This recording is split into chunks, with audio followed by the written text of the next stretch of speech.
Okay, I think it's working. Okay, how do I make it public? Oh, this is kind of scary, not gonna lie.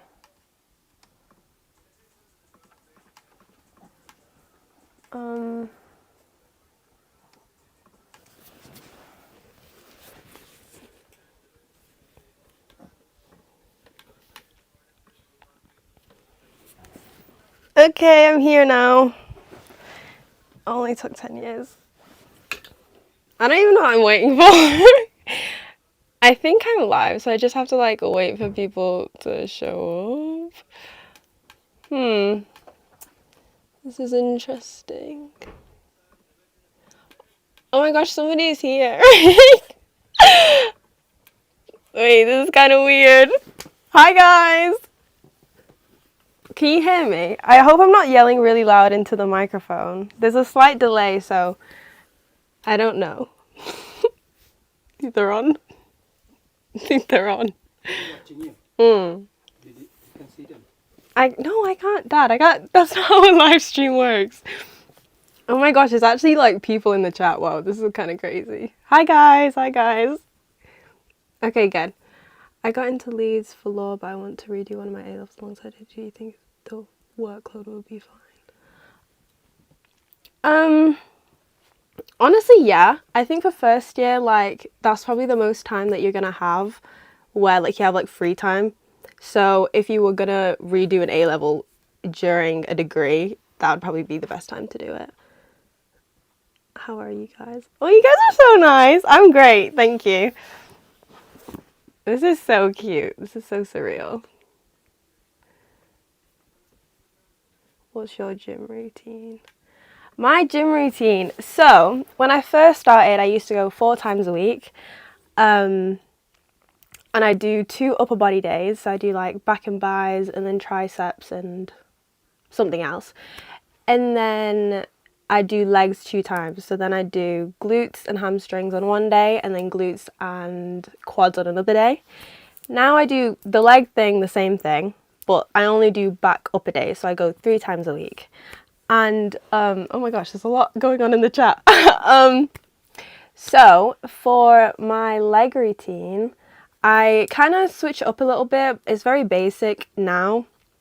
I just do, for quads, I do the leg extension machine. I do Bulgarian split squats always on both of the days.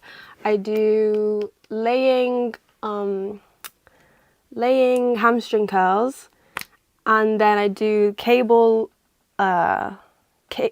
ankle like side kicks like this, where you have the cable attached to your ankle and you go out. And then I do, those are my main ones. I used to do RDLs, but I suck at them, so I don't do them anymore. Or any sort of like barbell squat, I don't do any of that. Sometimes I'll do a leg press here and there, but it's really if I'm feeling it on the day, to be honest. And then for upper body, what I do now is the cable pulls like this, where you like sat down and you pull the rope, and then pull downs. I do them. And sometimes if I'm feeling like it, I'll do the rear delt flies. But sometimes even the lightest weight on the machine is too heavy, so I can only do like 1 arm instead of 2 arms. So I hope that helps. I also do abs. So when I do back and core or abs at the same time. Okay, let me scroll up in the chat what people said. How did you find your OSCE exams? I didn't have any OSCE exams yet. My OSCEs I think start next year. In Liverpool they used to do it in first year, but they scrapped that because I think that was just too mean. Hi, I'm really scared because I think I fumbled maths barely and I got a 6 instead of a 7. So weird, I don't think any of 6 forms are going to allow me. No, I think I know. You got a 6 instead of a 7 in your actual exams or with these mocks? I also don't even think that's bad. 6 forms, I feel like people, like, nobody ever speaks about requirements to get into 6 forms. Rightfully so, because I don't think I don't think anyone should be stressed about that. I feel like everybody will let you in, somewhere will always let you in, unless you literally failed, like, all of your GCSEs. Because I know of, like, 1 or 2 people in my high school who didn't make it, who couldn't even get accepted into my high school's sixth form, because it was a high school and a sixth form, and they didn't get accepted into that, but that's because they failed like everything. So unless that happened to you, you should not worry. Going into years, how did you revise for GCSEs? I'm really scared. I think I messed up everything. Please don't stress about getting a 6 versus a 7 in GCSEs. I honestly don't think that's a big deal. You'll be okay. How did you revise for GCSEs? So I do have a video on that already. And I feel like it's best described in that video because I was like very fresh in the moment when that happened. However, just to summarize, flashcards till the day I die. You can use really any app you want. At the time I used Study Smarter. You can use Study Smarter, you can use Quizlet. I never really liked Quizlet though. You can use, what's it called? Study Smarter, Quizlet, Remno, that's why I use at A-level. Or if you want to jump ahead, you can use Anki. Anki is easy to use, but in the beginning it's like kind of confusing. So you can use it, but you also can use other ones. The only reason why I don't use the previous softwares for med school is because the quantity in which you make flashcards, like the amount, the volume of them, is too much to the point where the software will probably crash. So for GCSEs, I only had such a small amount of flashcards, like 100 per paper, versus for A-levels I had like 2,000 in total. And then for med school, I had 10,000 plus. So if I tried to put 10,000 flashcards onto like Study Smarter, the app would probably like glitch out. So, hi, how are you? Can you imagine I'm starting year 12 and I don't know how much you should be studying? Honestly, wouldn't stress too much. Just study little and often. Study the new content you're given. It just makes it easier for you in the future, so that you're not like learning everything from scratch. But even then, if you left it till year 13 to really like learn stuff, you would still be fine. Though I don't recommend it. Like I don't recommend putting everything off until then. So if you do start in year 12 and like really get to grips with the content that you're being taught at that time, you're doing yourself a good job. You're putting yourself ahead. So honestly, just do as much as you can do, but like I do recommend like getting into it early, because you kind of like get into like a rhythm and a routine, and it won't be such like a shock to the system when you suddenly have to learn lots of content at once. You helped me so much with Jesus. That's so sweet, thank you. Kind of regret the A-levels I picked for sixth form. Is it possible to switch them immediately after results day? I feel like that probably depends on the sixth form you're applying to and everything. I do know people who have switched, so definitely just like get into contact with your school and everything as soon as possible to switch that. I do think that actually, now that I remember, there was like a grace period for the first few weeks or months when you first get into year 12 where even then you could still switch. Like you could have already done lessons in the A-level course and still be able to switch. But after a certain period of time, it was like, you can't switch anymore. So yeah, if you haven't even started sixth form, of course you can switch.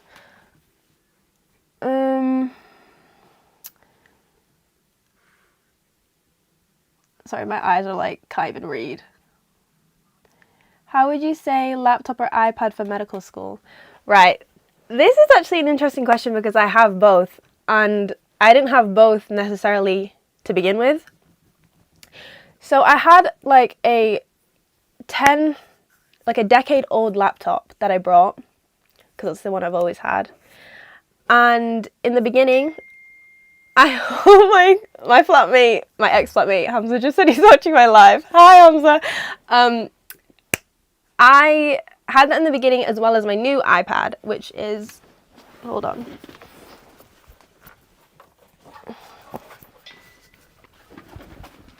This one. It's literally so big. I think it's like 14 inches. It's like the size of my laptop. And in the beginning, I never reached for my old laptop because it was so old and like, it was so old and literally would just like crash on me and all that crap. So then I was always using this. But then eventually I upgraded my laptop to this new MacBook Pro from like 2021 or something like that. And I literally don't use this anymore. So honestly, I think because with the iPad it comes with a keyboard. I say it comes with, I bought it separately, it was expensive too. This. So it's literally its own mini laptop. I would say literally stick to whatever you have that works. If you have a good laptop, you don't need the iPad. If you have a really good iPad with a keyboard, you definitely don't need a laptop. But the reason why I prefer my laptop, generally speaking, over my iPad is because even though the keyboard's great and everything, it can like lag a little bit, and I feel like it's just easier to use an actual laptop versus a wannabe laptop. But this can definitely work. I used this for like the first 2 months of uni and it was completely fine. So honestly, if you have one or the other, I wouldn't splash the cash on the other one if you already have one, unless it's like really old and doesn't work. What did you get in the UCAT? I got 2660 band 2. Keep in mind that this was the old UCAT, so that was out of 3,600 if I'm correct. So it's not the new one. I remember I commented that on my TikTok and someone was like, oh my gosh, you're so smart, you only dropped like 200 points. That is not that is not the case. Do you have any tips for year 9? Oh my gosh, I honestly forget that I have such young viewers on my account. I don't have any tips for year 9. Literally just enjoy it. Don't stress about anything. Do brush up on your knowledge before you sit test. And yeah, I think the time where you should really be like, maybe I can start making flashcards and like actual resources for my exams is at the earliest, probably year 10. Year 9, everything is sweet, so don't stress at all. Is taking BTEC Applied Sciences along with biology and chemistry good A-levels to pick for med schools? BTEC Applied Sciences along with biology and chem. You definitely can do that. For the majority of med schools, as far as I'm aware, you only need 2 sciences. The third can be anything your heart desires. Honestly, I'd pick anything you're interested in, anything you think will be easy for yourself. Unless you're really like passionate about something else, don't pick the hardest one unless you want to do it. I'm a case study of doing bio and chem because I need it, and media because I thought it would be easy. So yeah, as long as you like just look at the university or universities you're thinking of applying to, look at their criteria and everything's fine. What was your everyday routine after school for studying GCSEs? I would literally probably just go home and take a nap. And then I don't know why I have this memory of like going to school, la-di-da, finish whenever I finished. I think I finished at like 2:30 p.m. It was really early. Then I'd, what's it called? I'd go home and I'd literally I'd just eat, shower, go to sleep, wake up, and then like 8 p.m.-ish or whenever in winter time that it would start to get dark, because I didn't have a ceiling in high school. Well, I didn't have a ceiling. This is a conservatory. My bedroom is a conservatory, so the ceiling was glass. Only like a few years ago did my mum renovate it so it's actually a proper roof with like, it's not a window anymore. But before it was straight windows, so I could very much see my face if the sun was there. And when it got like pitch black is when I decided, oh my gosh, let me get my grind on. So then that's when I started studying. But yeah, the thing is I didn't have like a specific routine. I just kind of did whatever I felt comfortable in the moment, because I think you don't really realize until you do A-levels and university work how little the amount of content you have for each subject. Granted, at GCSE you have multiple subjects, so like it can feel a lot, especially if you're weaker in other areas than some. But yeah, that's just what I did.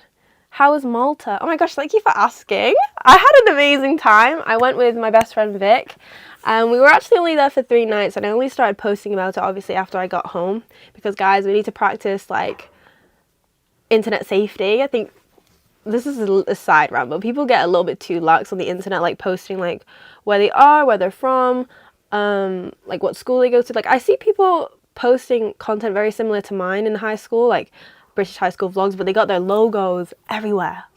They're filming the exact walk they take to school. Like, guys, please. The internet's a scary place. Let's just like everyone chill out for a little bit. Anyways, back to Malta. So yeah, we went to first night. What did we do? We explored Valletta. Very, very beautiful. It was also really hot. We actually stayed in Slima, I think it's called, and then it's like a 3-minute walk to the docks. Got on a ferry and then went to Valletta, and it was just so cute and everything was so nice. It was also burning hot. I was sweating so bad. Just to put in perspective, I wear fashion jewelry a lot, except like stuff that I wear all the time. Like this isn't fashion jewelry, but like bangles and stuff is fashion jewelry. I've never had this happen to me before, but it was so hot and I was so sweaty that it turned my arms green. Because obviously you shouldn't really get fashion jewelry in water, but it wasn't even like I went for a swim. It was literally just my body sweat that had made it green. My dog is here. So yeah, that's how hot it was, and everything is like incline. It's like there's a lot of slippy slope, like a lot of stairs, and the floor is very like smooth, and I was in heels and I nearly slipped and like died about 5 times. But I brought emergency ballet flats, which I think everybody should have, especially if you're going on a night out and wearing heels and stuff like that. Very, very, very, very helpful. Second day we went to the Strip. We went to Havana and Footloose, which are 2 clubs. Didn't realize it would cost 20 euros to get into that gaff. It was expensive, but I had a great time. Footloose music was questionable. Havana, it was great. It was just very, very packed. And I won't get into the details, but the men are absolutely feral in these places. The night after that, we went to... What did we do in the day? We explored Slima instead. That was like cute and like chill, but it was literally so hot. Like I actually was going to melt and die. And then we started getting ready to go to Cafe Del Mar, which is like an open air... It's like a beach club, basically. The music wasn't very good, but if you saw my TikTok, I did like challenges with my friend of like playing rock, paper, scissors with like random people and whatever, and it made the night very fun. Mind you, it costed 55 euros to get into this place. We did pre-book, like this was already like a part of the plan a long time ago, but like it's just kind of shocking how expensive it was. It was good though. I had a really, really good time. The last day, went on a boat trip, very cute, very like, oh, I actually had such a good time. I felt like a mermaid. I was with my, what's it called? Inflatable, what is it called? Pool noodle. Oh my days, me and my pool noodle and my snorkel, I have no fear. Like I'm not ashamed to have to use a snorkel that covers my nose and everything because of the salt water. Salt water burns my nostrils bad, and I have no shame having to whip out my snorkels for that. So yeah, I just kind of like starfished in the sea for like hours. It was great. Then went to Valletta for a cute little dinner, and then we went to a jazz bar, which is literally a jazz band just playing jazz music on the side of the road, or like somewhere by a bridge, and then it's like next to a bar. Very cute. And then we went to the airport at like 2 in the morning, so we did not sleep before we went home, but it was very nice. We slept on the boat, so that's why it was okay. Right, moving on. Do you have any advice for nerves before GCSE results day? Has it not been results day? Or is that like on the 23rd? Because I don't know why I was under the impression that GCSE results day was before A-level results day, and then I just like quickly realised I was incorrect. I think I'm honestly such a bad person to give advice for this because I'm a hypocrite, because I was stressed like crazy. Not really for the GCSE one, because I kind of knew that I did well, not to brag. But I don't know, I've never felt confident in my academic ability since GCSEs. Like in GCSEs I kind of could gauge if I did well or not. Then after that, A-levels, mate. I don't think a single exam I sat that I thought, wow, I did really good on that. So A-level specifically, my nerves were through the roof. I mean, if you saw the video, I like cried like crazy. I was shaking, couldn't eat. But, you know, if it was so as easy as it is to say it, just like stay positive. Focus on the fact that like whatever the result is already the result. Like you can't change it. You're gonna receive that exact result, like whether you like it or not. And like stressing about it, crying about it, all that jazz is not gonna change the outcome. So honestly, just save yourself the tears and all the stress and the nerves, and just kind of like focus on the fact that, you know, it's going to probably be a positive day. And if it's not, rejection is redirection. I mean that. I believe that so like deep to my core, because there's so many things that in my life, so many things in my life that I wanted to go a certain way. It went a different way. And now I can see in retrospect that that was the better outcome. And I wouldn't have liked it the original way. Anyways, so just stay positive. Everything happens for a reason and you'll be okay. Okay. How did you know you wanted to go into medicine? And I love your videos. Thank you. I knew I wanted to go into medicine because,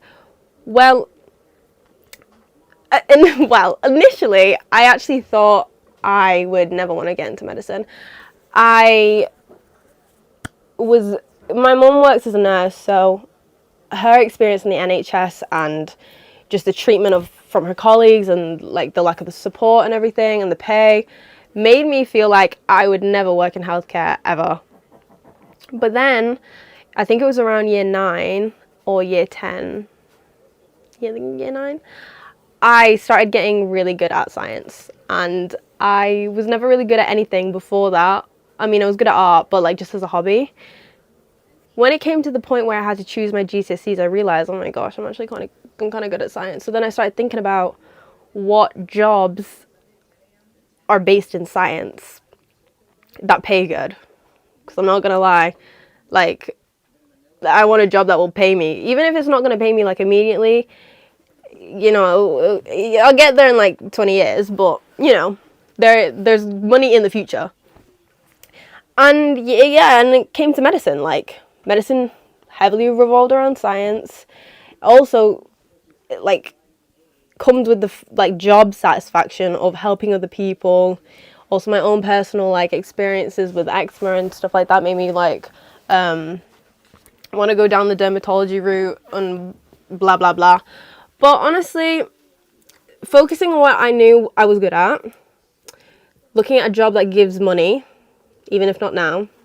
A job that will keep me satisfied like with life, because I don't want to do like a boring office job where I feel like I'm not fulfilled and like the job will bring me nothing but straight like boredom and back pain. I'm probably going to get back pain from like working in clinics and stuff like that, but I just think it's so important to have a job where you actually feel like you can vision yourself in the job and lasting in that job for multiple years and being happy that even though it was hard, like I'm glad it's this job over something else. So that was the main reasons. And I'm not going to lie and like say the money part isn't like a part of it, but also helping people is like the biggest part of it. Because if I didn't want to help people and like didn't want to have a job where I communicate with people, definitely don't pick medicine, because it's like such a like patient contact, like talking, all that jazz type of job. So if you hate people, like really just probably don't pick medicine. Sorry, like there's so much in the chat, I have to like scroll back and see which ones I'm missing. Okay.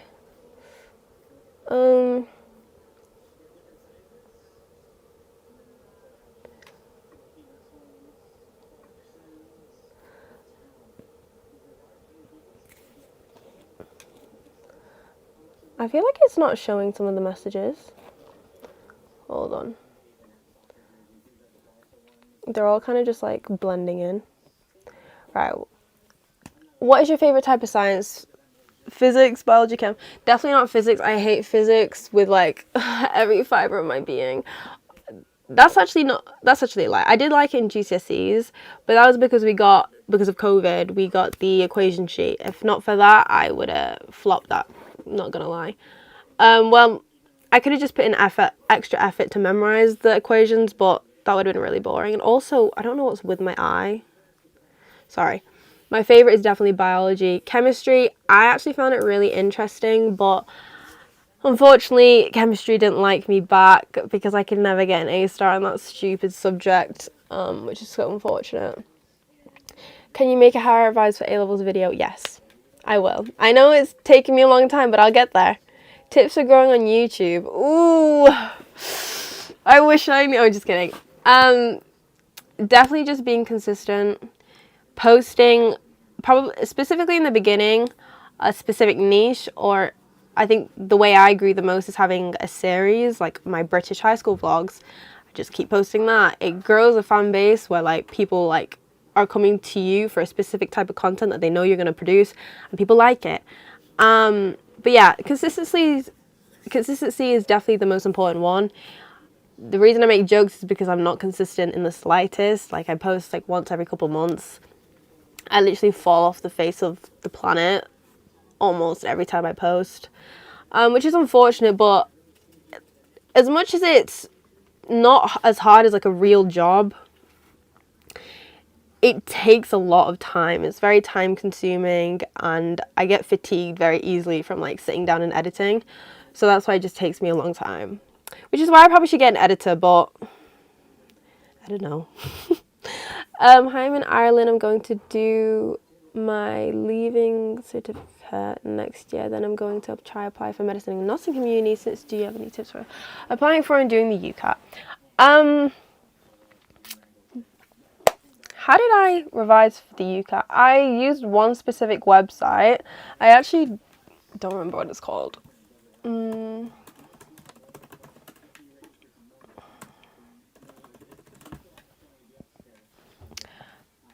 I don't remember what it was called. Oh, Medify. I used Medify. I don't know how much it costs now, but it felt like a pretty penny at the time. Honestly, applying for medicine like has so many hidden costs because you have to apply. Well, I suppose you don't have to, but everybody does. Pay for some sort of membership to like do the practice questions for the UCAT, and I did it for like 3 months. I think I paid for 3 months or maybe 2. And then you have to pay for the actual cost of the exam. And then you have to pay to like send your application. It's just like a whole lot of like, I hate it. But anyways, yeah, all I did was spam Medify. I was never very good at it. Also do the free UCAT mock exams or whatever they're called on the actual UCAT website. I didn't do that until like closer to my actual exam. I also think if you can, try and not do your UCAT exam, like pushing it as far away as possible, just because you'll end up doing what I did and like it will consume your entire summer. Like you'll have no summer where you're not doing the UCAT revision and stuff like that, versus people who do it like the beginning of summer, have the entire summer to just have summer. Either way, it's not that bad, but honestly, if you could try and do it early, that's probably best. Yeah, I don't really have any other tips because I was really bad at the UCAT. Like, I kept getting like 2,500, 2,400, like really low scores. So, yeah, when they say that when you do Medify and then you do the real UCAT, Medify is lower, so Medify is harder and your score will be lower, so that when you do the real thing, it will be higher. That is true. I got like 100 or like 200 higher than I usually would average on Medify, but I don't know. I don't really have that much advice because I was pretty bad at it. Hey Annie, I have high GCSEs and UCAT, but mid predict. Should I still apply? Mid predicted grades. Do you mean for A level? Yeah. I think you should still apply. I mean, unless your predicted grades are like C's and B's probably. Maybe don't. Well, not maybe don't, but like try. I don't know how to say it without sounding awful. I think you can comfortably apply for medicine if you was just getting A's. Because I remember somebody messaged me being like, oh, I'm only predicted A's, like should I even bother like applying for medicine? And I think yeah, because most universities just require A's. That's why I was only ever upset about getting a B, and it felt like the end of the world because I knew that a B was below what was what would let me into uni.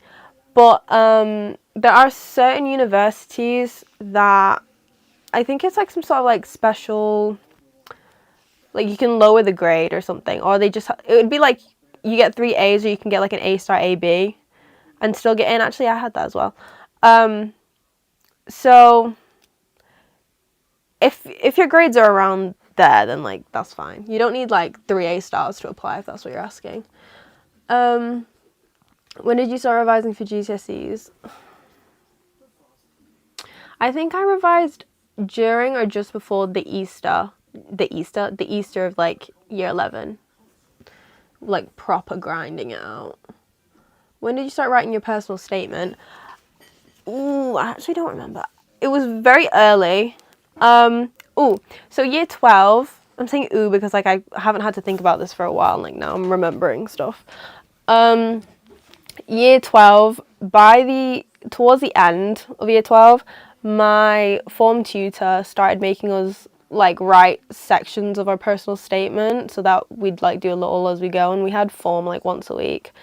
So by the summer of year 12, I had written, I think, 1 draft of my personal statement, and it wasn't until a little while, or like a few weeks, I think, after I got back in year 13 that my form tutor had even looked at what I'd written. So yeah, and then I think I reviewed it. I think I wrote a new draft like 2 more times. 1 or 2 more times. I asked the biology teacher who was like running the like med society, medsoc I think it was called, like group that helped people who were applying for med, dentistry and vet. He reviewed it the last time and then I just like sent it off, but I sent it by the deadline. I don't remember when that was, like October. Yeah, so technically I started in before the summer, but proper like revisions, because it wasn't until I had that other teacher review it that I made like drastic changes to my personal statement, because I honestly don't think my form tutor really knew what she was talking about.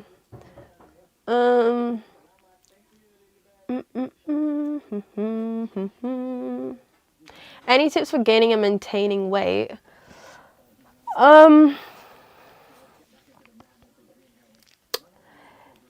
For maintaining, if you know what it takes to maintain your weight, like probably stick to a routine of what you know you can eat and like what meals you can make, and just like being consistent in that. In terms of gaining, I find it really difficult, but obviously you just have to like eat more than you burn and like just like eat bigger meals, but it's so hard. I think it's so like an overlooked struggle is gaining weight, especially when you're like naturally like small and like you don't put on weight like that. But I feel like when you're really active, at least for me, when I started getting really active, I just felt hungry like 24 hours of the day, so I just like eat anything in sight.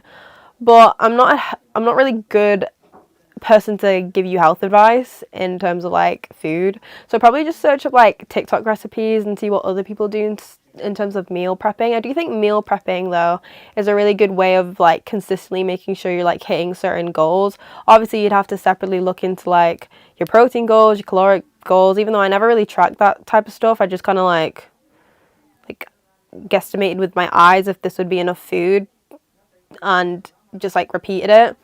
But yeah, try get into meal prepping. Honestly, I do think that helps, especially for university.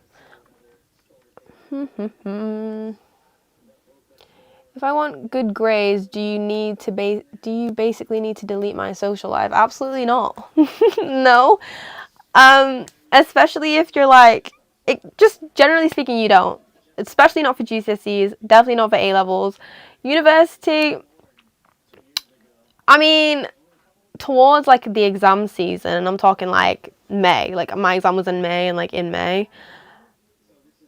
Before that, if people asked me to go out, I'd probably still go out. If they asked to meet up, I'd still meet up. It wasn't until May that I was like, okay guys, like actually I'm gonna go to the library instead. But otherwise, there's no reason, especially in first year. Well, that's the time you got the most, like, time to do whatever you want. Do not delete your social life. And that's bad for your mental health too. Like, guys, let's not be making these jokes, please. Can you make a video how I revise for A-levels? Yes, I will. I feel like I said that already, but I will. Any advice for getting DBAU? DBAU? U in bio and A in EPQ, but really want to do adult nursing in uni. What workouts do you do for gaining and maintaining weight? U in... Sorry, I don't know what that means. U in bio and an A in... You want to know how to get a U in bio? Isn't that a fail? Sorry, am I slow? I really don't know. Oh, wait, I'm stupid. Sorry, I realised what you're trying to say.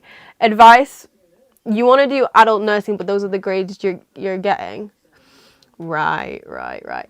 I'm actually so slow, I'm really sorry. If you're asking for, like, tips on improving your bio grade, the reason why I can't, like, when I'm looking at the chat, it's stuck. Like, it's static unless I scroll. So if you guys are putting, like, extra stuff in the chat to, like, correct me, I actually can't see it right now.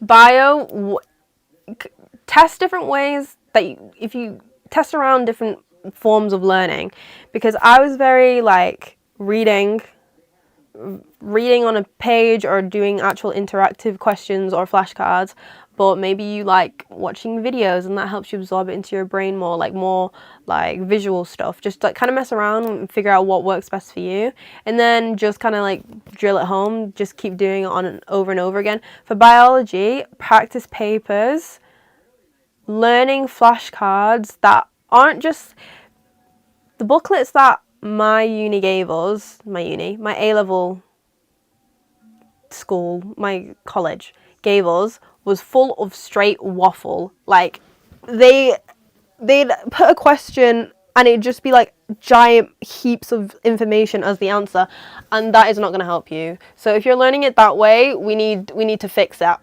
immediately. We need to be doing past papers, we need to be doing questions, and we need to be seeing what the mark scheme says. Write like a mark scheme. That's probably the biggest piece of advice I can give, because examiners do not want to see a paragraph, like an English literature paragraph about the answer to whatever they're asking. Like, they want bullet points. They want bullet points of this, so you can just mark, that's it. Like, don't fluff it up, because my school is really bad for fluffing it up, and that's why I think I found it really difficult and kind of overstimulating in the beginning to learn bio, because it felt like such a chunk of it, like so much to learn. But if you like boil it down like that, it's more manageable. So yeah, you can buy my flashcards that I did for A-levels. I've got my biology paper 1 up there, and I don't think I have anything chemistry on that, unfortunately. I have bio up, and I have my media paper 1 and paper 2. Those, if you do media, not trying to gas myself up, but I would highly recommend them, especially paper 2, because I literally dropped 1 mark on the entire paper, and those are the exact model answers that I learnt, like, word for word-ish. But for biology, my flashcards that I use, you can access there. Paper 2, I will release that eventually. I can't really tell you why I haven't done it. It will be paper 2 plus paper 3, like the essay. So sorry about that, but I'll get to that eventually. What was I going to say? Yeah, but if you don't want to buy it and you want to do it yourself, which is totally fine. If you're smart about it, you can search on Quizlet, and a lot of people have like pre-made cards with like the mark scheme on the back, or people have resources. You just have to be smart about looking for it, or you have to take the time to make it yourself. That's all I gotta say. Wow, so much talking. How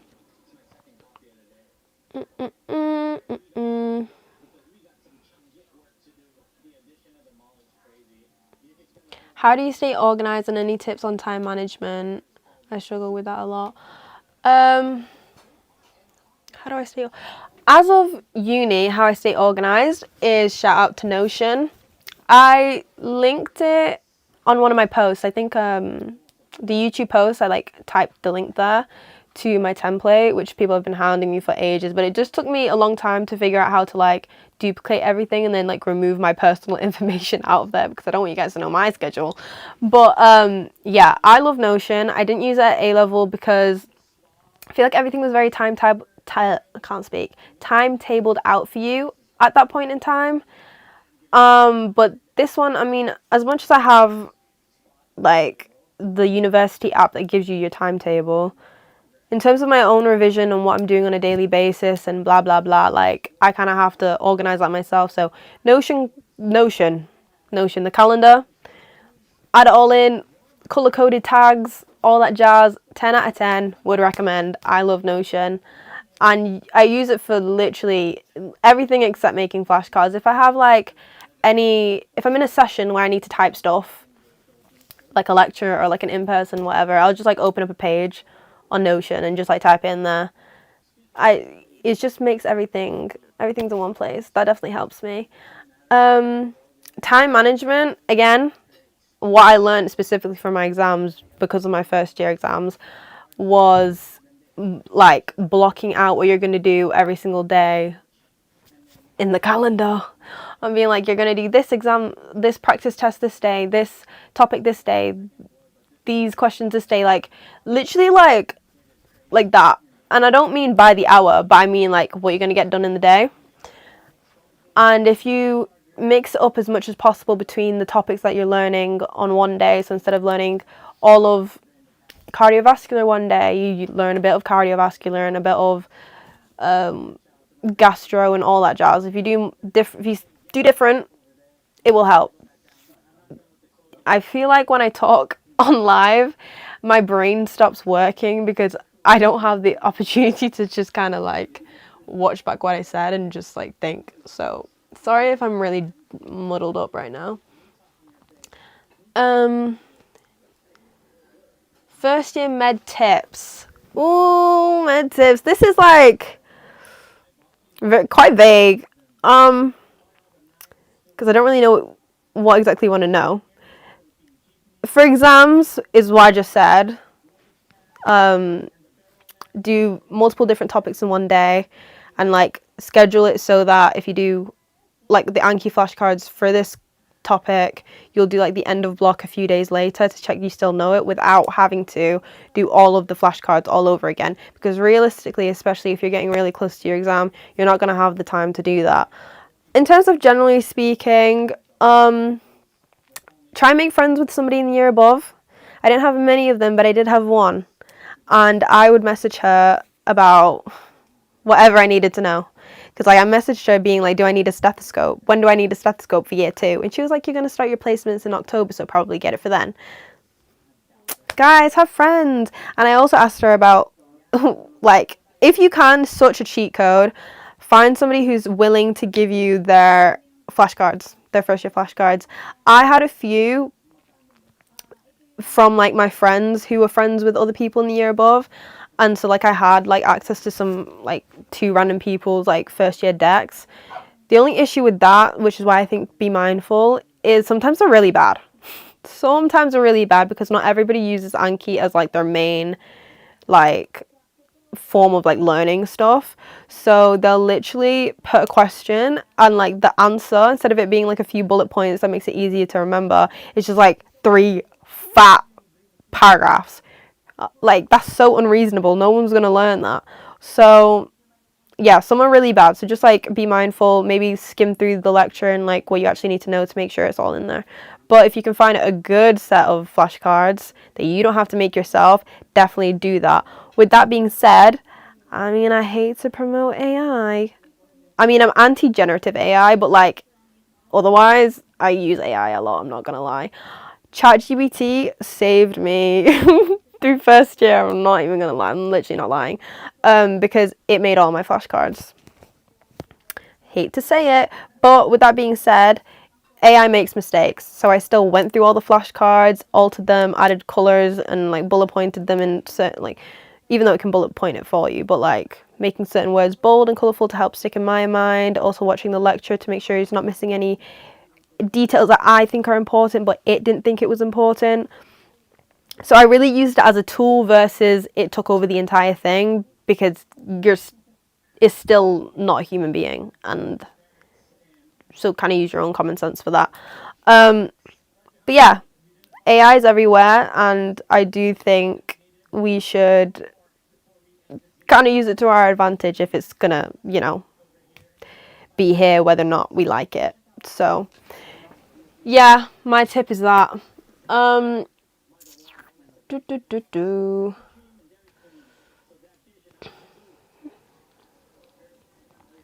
I initially wanted to do medicine, but the art aspect made me choose dentistry. I have only one offer that got deferred for Liverpool. How do you find Liverpool life?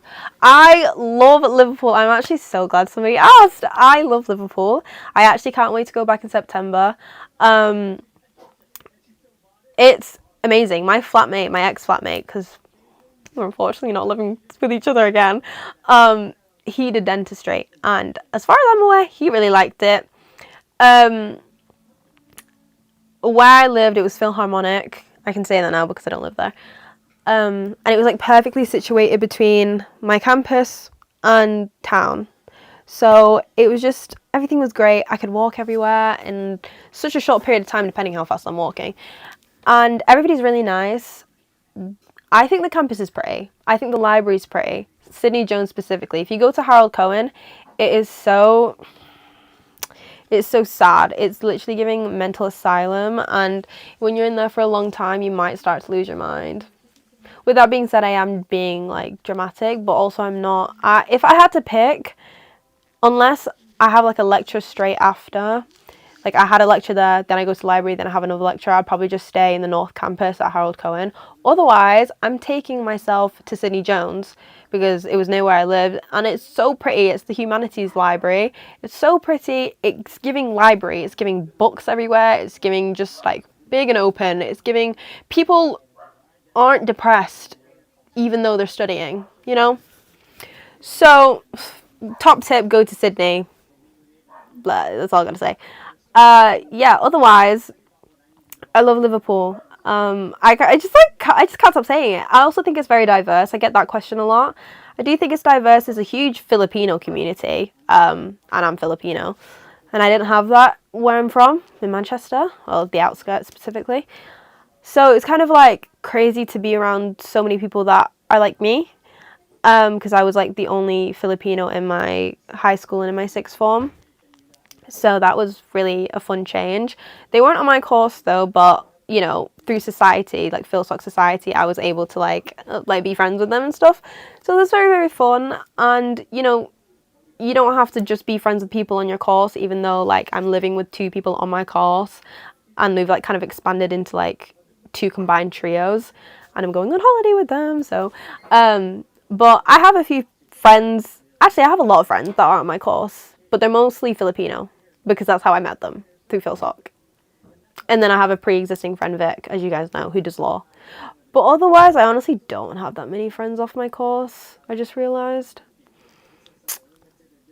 So, yeah, I think when you first start out, try to speak to as many people as possible, because, I mean, this happens, like, in college and everything, like, in the beginning. If you kind of don't speak to anybody, as more time goes on, people start forming like proper friend groups, and it kind of will be a little bit more difficult to like integrate yourself, but never say never. Yeah, I love Liverpool. I love the nightlife too. Well, I do like a night out in Liverpool. Not that I've gone on to many nights out in other places, because I only started going out at uni, but it's definitely fun.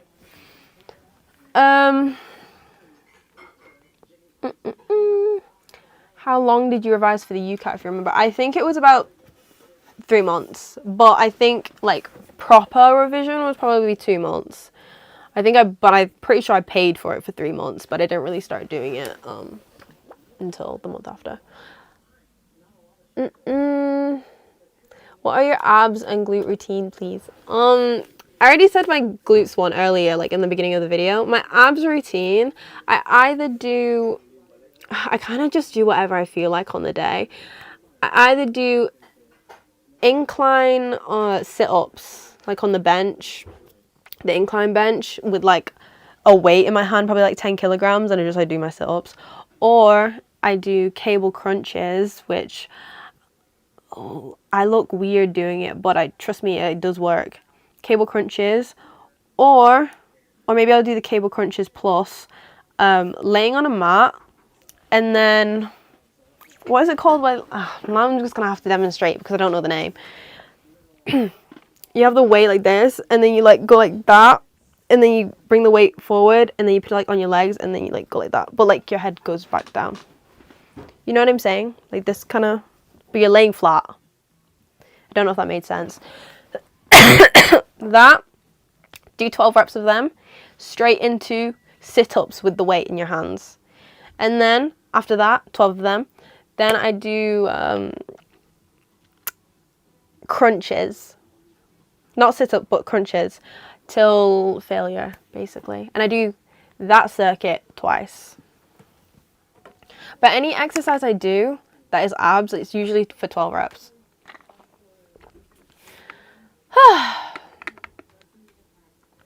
You'll be an amazing dermatologist. Thank you so much. That's really sweet. Advice for upcoming year 11s.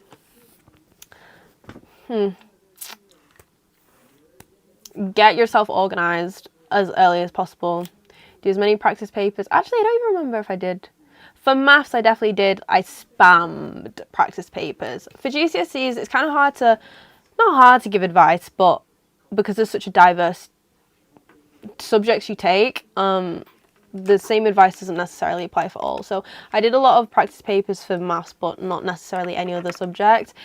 For me, it was just flashcards. And if you get your resources made as early as possible, and then you get yourself into a routine where you can consistently do them, you will be fine.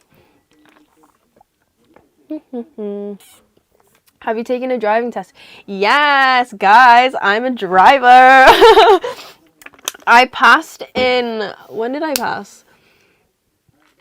June? This June. So it was actually not that long ago.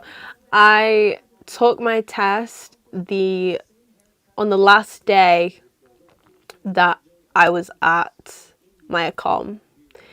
The last day, on the day that I had to move out, the morning of, is when I took my test and I passed. So, yeah, because my provisional was going to expire in like a few weeks after that, so I had to get that out of the way.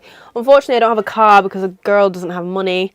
I'm broke, and honestly, I don't even think it'll be that necessary for me because I'm still living in town next year in a flat. Versus probably the year after that, I'll be living in houses, which is like 20, 30, 40 minutes away from town. So I feel like then it would be more beneficial to have a car. So I don't really need a car right now. But if I were to go to a house, and probably next year I will save up for a car and, you know, hopefully have one then. But yeah. Can we get an updated makeup tutorial? Yes, I can make a video on that. I made like a short form version for my TikTok, and I think I posted it on my shorts as well. We can see what I'm doing, but I'm not really explaining it too well. But yeah, I can make a video.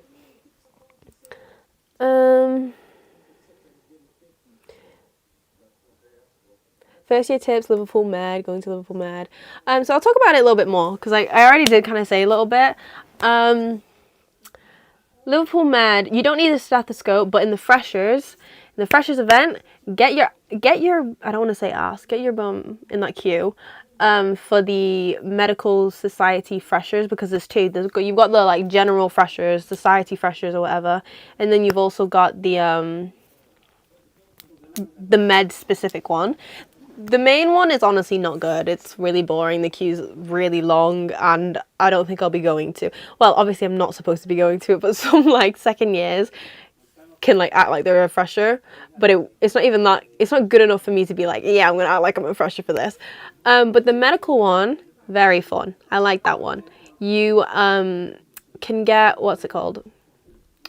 you get the Medisave, I think, or the Littmann stethoscope discount. I haven't had to use it yet, obviously, but make sure you grab one of them.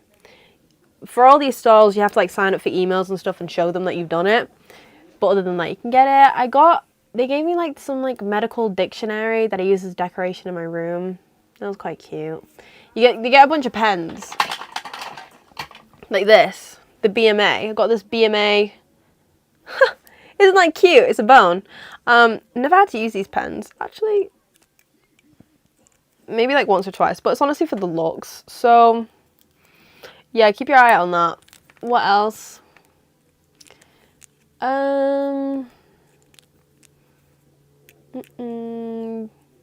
Yeah, just try and make a friend in the year above. Join the medical society. They have good events. Good events. They don't have very many. Definitely go on the bus tour. The bus pub crawl. That was very fun. That was like one of the first ones we did. It was great. I highly recommend everyone to go to that. They do have 2 balls. They have a ball in like, was it December? It might have been earlier than that. You have 2 balls, and they're both pretty bad. I'm not gonna lie, they were both pretty bad, and they were a pretty penny, I'm not gonna lie, to go to them. I honestly, if I were to do it again, like if I were to start first year again, would I still go?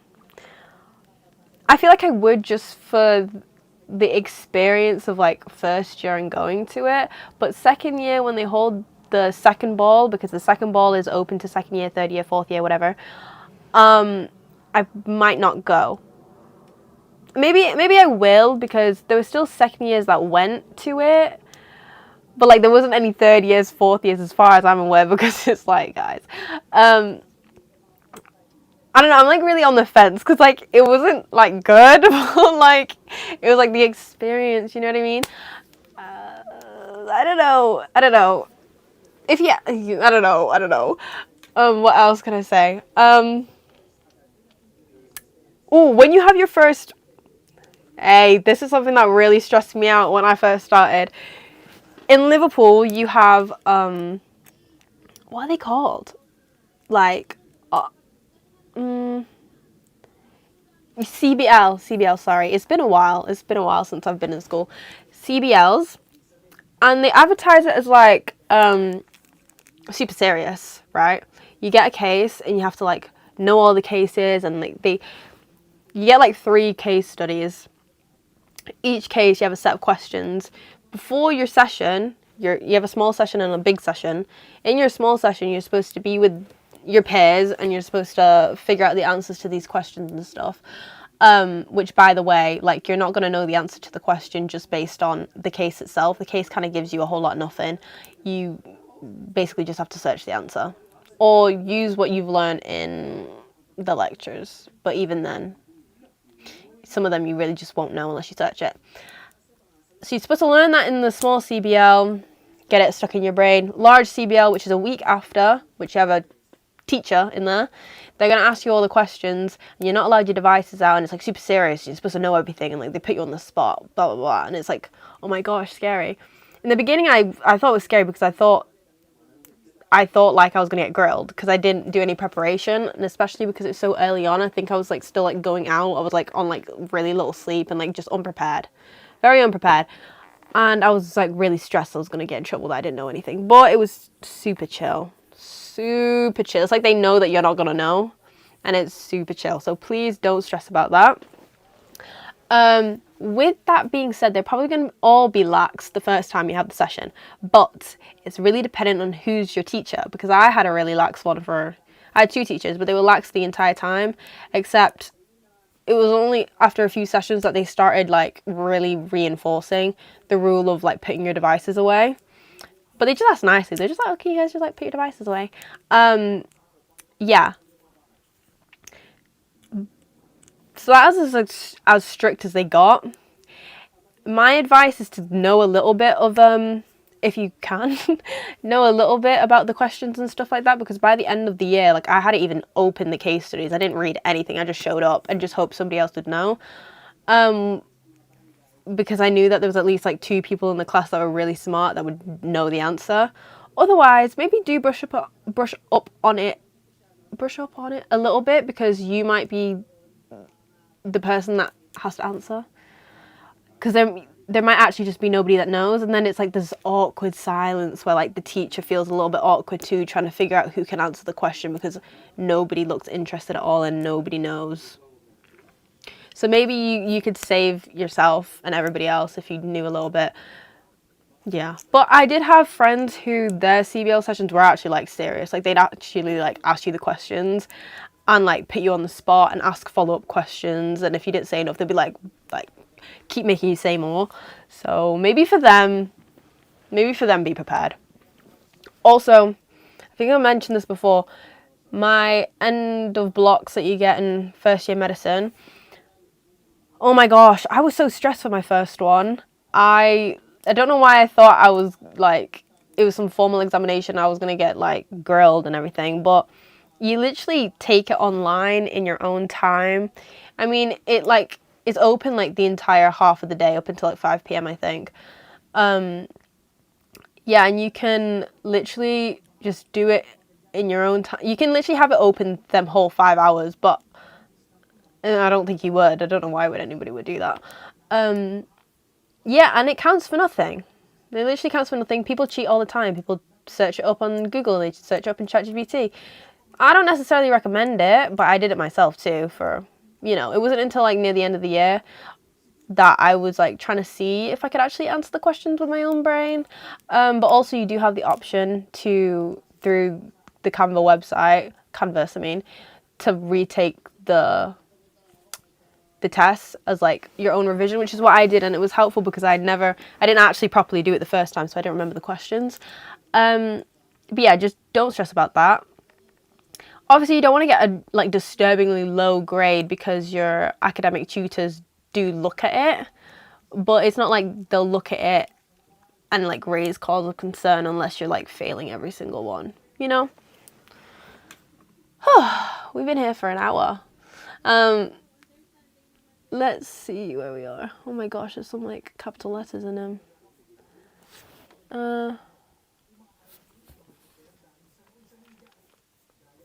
Sorry, my chat has literally glitched, and now I'm just seeing like this. I'm going to year 10 from September. Should I do something over the summer? Please give advice for year 10. I want aim for the 9s. No, I don't think you should do any work over the summer, literally ever. I don't think no. I don't even think I did any work over the summer, like ever. I'm in my first year summer before year 2, and I've done no work at all. Will that bite me in the butt? Probably, but like, no. Especially in your year 9 summer. Please, no. Should I make notes on paper, good notes, or Notion for A-levels? Whatever you prefer. I did it on good notes because I'm not a paper person. I want everything digital. I want it organized in one space. I want the ability to like delete stuff, make it different colors very easily versus pen and paper. But yeah, Notion, it's up to you if you feel like it really adds to your life and makes you more organized, because again, I didn't start using Notion until university. I tried to use it in A-level though, like I did set it up before A-levels, but I never used it. I was moving into uni in 4 weeks. I was wondering if you have any tips or advice about moving, settling in. Make a list. You can probably find on TikTok, is what I did, somebody who's made like some sort of like spreadsheet that has like the basic stuff that you would need, and you can also so you can download that via the link that they put. Type in the stuff that you want just by watching a few videos. Oh, that's like a good thing that I could have. Then I'll add it on there, and then it just like helps you see what you've bought, what you need to buy, what you've got, but you still need to pack. My move-in tips is I keep big blue IKEA bags. Those were, I used them. In the beginning I used that, but I also used suitcases. And the suitcases in the car is not the best idea because it's just really big and bulky. The blue bags are more flexible. You know, you can really stuff them. So even for clothes, I do recommend the blue bags. So go blue bags, go blue bags, go blue bags. Suitcases are good though, I suppose, if you're not traveling by car and like you need to take like a train. Because when I first moved in, I still had extra stuff that I couldn't put in the car, and the back 2 seats have been pushed down, so only me and my mum could fit in the car. So my dad and my brother took suitcase on the train. You see what I'm saying? Otherwise, blue bags. But yeah, watch a bunch of videos of people saying what you need, what you don't need. Use your own, like, visualize yourself in the moment. Is that something I would need? I do recommend a deck of cards. That's a bit random. But I have made like a TikTok about what I think is worth your money. I've not posted it though, but I have recorded it, so that'll be out, you know, eventually. Settling, also tips for settling in. Just be friendly to your flatmates. For the first like week or so, my flatmates like didn't even see me because I was like out all the time, and they told me later, or like one of them told me, that they thought I was going to be like one of them weirdos who just like stays in my room and doesn't socialize with anybody. But it like really wasn't on purpose. Like it wasn't on purpose that I wasn't like speaking or seeing them. It was just like bad timing. But yeah, just be friendly, you know, and make a group chat, you know, just be nice. So everyone's, as far as I'm aware, that I've met has been nice. So honestly, I think everybody will be fine because everyone's in the same position. Everyone's in the same position of being in a new place and like not knowing people. I mean, they could know people, but still, like, just, it'll be fine. When's the uni move-in vlog gonna drop? That's gonna be my next one because everybody wanted that one. When's it gonna drop? It's either going to be by the end of this week or the week after next because, yeah, that's all I got to say. It will be before I go to uni, which I go to uni on the, hold on.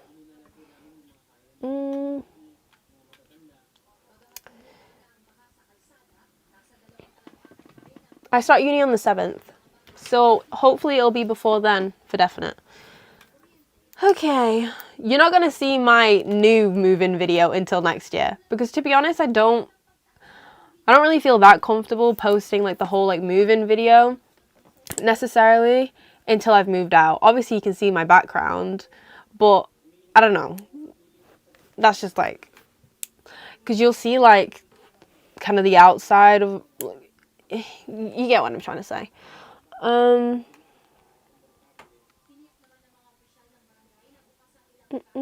What would you say to someone who doesn't have the predicted for med and leaning towards a gap year, but in the eyes of immigrant parents, taking a gap year means you are a failure and a loser?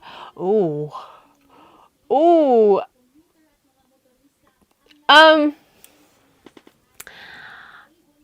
That's rough. I think you should just stick with whatever you think is best for yourself, because at the end of the day, like, this is your life. You're doing what you're the one that has to like live the actions in which you take. So if you choose to do the gap year, you're the one taking the gap year. So really you should be thinking about if you see this as something viable for yourself. Not having the predicted grades, and if you think the gap year is going to help you apply for medicine, because I'm assuming you're saying you want to apply for medicine after the gap year, then you should do it. And honestly, I don't think it should be taboo. I mean, obviously with parents it's different because like the understanding barrier there. But like gap years are on the rise. Like people take gap years all the time. I've met so many people on my course who have taken gap years for whatever reason, and it's normal. And honestly, like a lot of them you wouldn't even be able to tell that they're the year above you unless they told you. So it's not like this, oh, we're in the different like age group and like they're younger than me. Like that's not an issue at all. But honestly, just think about your future, what you think is going to work for you. If you have like a solid plan on like what your viable next steps are, go for it. Like, yeah, honestly, just do what you think is best for you. I do understand though that it's best if you have your parents' like blessings and their support behind you, but you got to put yourself first, because sometimes maybe they want what's best for you, but like, you know that this would be the better option, if that makes sense. Did you get a job at university? No. I am jobless. The only reason though, not because I don't think it's possible to have a part-time job or like it's too busy to have a part-time job.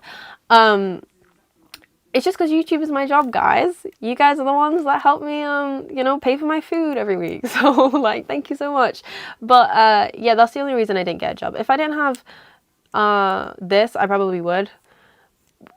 With that being said, like a lot of people have part-time jobs. It's like, yeah, it can be a little bit harder though, because it can be busy. But again, there's a lot more time that you have, free time, in first year than you would in other years. So I can't really speak on second year, third year, blah, blah, blah. But as far as first year goes, if you want a job, you can go get a job. And also I think it's underrated. If you're struggling to get a job, I had seen that university have lots of jobs that you can get with university, whether that be like the opening day, being a part of them stuff. They literally, sorry, because I really wanted this one. It was like a week or something ago, they sent out an email about, it was like £16 an hour, like £30 an hour, something good, right? And it was like a day or two where you could help move first year students into their comms. I kid you not, the email had only been out for 1 hour and they had put it like, oh yeah, this is going to be open for like the next like week or so. After an hour, sorry, there's no more spaces. I wanted to apply. I wanted to apply, okay? That would have been like easy money, but just keep an eye out on stuff like that. They do post like job stuff, like you get emailed about some stuff like every so often throughout the year. So, yeah. You're going to firm University of Liverpool next year. How do you find the experience, the comm, student support, etc.? Experience, amazing. A comm, depends where you go. My experience, amazing. Other than the fact that they had heating and water issues, like water heating issues, quite a few times in the year. Like, I think if you added all the times that it went on for, it'd probably be like 2 weeks across the entire year. Well, like, there'd be no heating. There'd be no hot water. Those are the main issues. Also, because in the beginning of the year, they had like so much construction going on. Like they just kept like ripping down door frames, putting them back up and painting them. And there's just people, like workers in the whole of my comm just doing stuff. And it's like, could you guys not have done this over the summer? Did you have to do it while I'm here? I don't know. But it was done by the end. It was done. So hopefully the next group of people that have to live in there don't have to experience that anymore. Yeah, other than that, I don't really have any issues. Student support, I'm pretty sure it's really good. In medicine, you get an academic advisor, which is like your tutor. You can ask them anything you want. There's also like a mental wellness team and support team, and like you kind of can go through your academic advisor, tell them your issues, and they can like signpost you or like kind of direct you into who you need to be talking to. And they do like mental health checks every so often. So yeah, there's teams on campus, there's teams with the university that are there to support you if you need it. You just have to make use of them if you need them, you know? And yeah, so what else? Yeah, they're definitely there. I never had to really use them myself. I know that for one of the checks, when you have the conversation with the academic advisor, like, oh, how's everything going, and blah, blah, blah. My friend said she was like struggling with like keeping on top of like social life and going to the gym and stuff like that alongside her studies. And they literally gave her like a month or like 3 months free at the uni gym.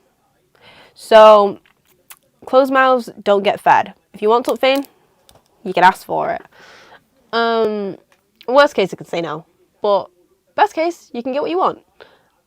What were your other uni options and what unis did you get offers from? My other uni options, I applied to Plymouth, Sunderland, Leeds, and Cardiff. So Plymouth, I got my offer, but I didn't want to go there because it's so far away from Manchester. Sunderland, I got to the interview stage and then I failed. What's it called, waitlisted me. Cardiff, got rejected before interview, and I never even wanted to go there. I don't even know why I wasted my offer, my like application slot on them, because when I went to the open day, I hated it. Like, I wouldn't want to go there. And then Leeds, I applied for biomed and I got in, but obviously I didn't want to do biomed. That was just like the backup that you have to like choose. Not necessarily biomed, but just something that isn't med.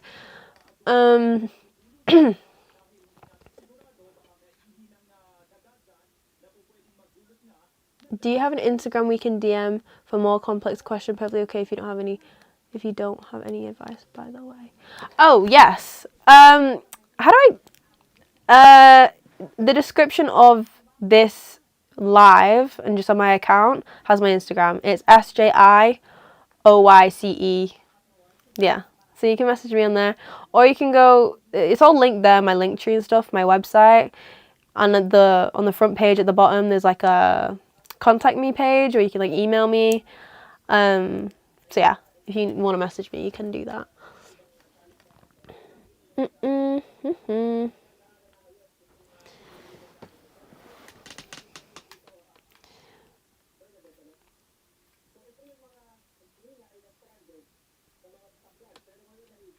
Do many people get uni jobs? I think I mentioned that already. Yeah. But a lot of them kind of do a lot of work when they get home for like summer and stuff. They pick up a lot of shifts. Going to year 11 in September, stressing over English because I have mocks first week and I've never gotten over 6. Any tips? I know you did a video, but the website you mentioned didn't work. Ooh. What websites are we talking about? I'll try and check later my links, but if you're talking about the flashcards on my website, they should still work. But if you want to like figure out yourself, then yeah, hopefully I'll check later if the website's links are working. And yes, thank you, Marissa. Can we stop spamming in the chat, please? I'm gonna get to it. But there's like so many of like the same question just like this, like I actually can't see anything. When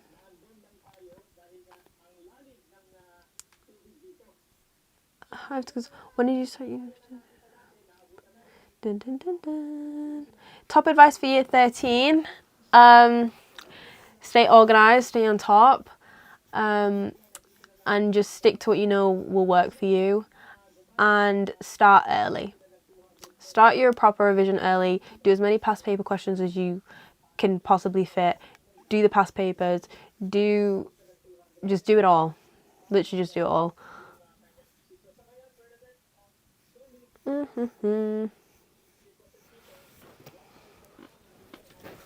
How long are your gym sessions and how often? If it's just arms and abs, it'll be like under an hour because honestly that doesn't take long because I just do back. If it's like a leg day, it can be between like 1 hour 30 to like 2 hours. Depends how like slow I'm being, honestly. But I could get it done in like an hour if I like really like get into it. But yeah, it's like an hour 30. And how often? 3 times a week.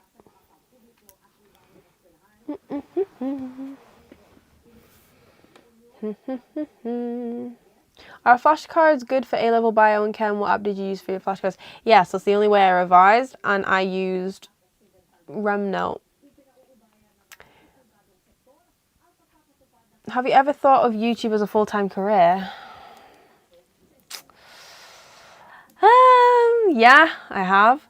I think the money I make from YouTube is it's enough that as a student with maintenance loan and everything that I can provide for myself to eat and like go out and everything, and I don't need a job. But if I didn't have a maintenance loan and I had to pay my own bills, like if I lived on my own, paid my own bills, like I would not be living there. I'd be on the streets basically. But yeah, I would do YouTube as a full-time career if I wasn't in full-time education. Like, if I wasn't going to study to be a doctor, I could see myself just like really doing YouTube, because there's a lot of money to be made if you're really consistent with it. But because I'm not, and I don't have time for it, like, it's not a viable source of income, if you know what I'm saying.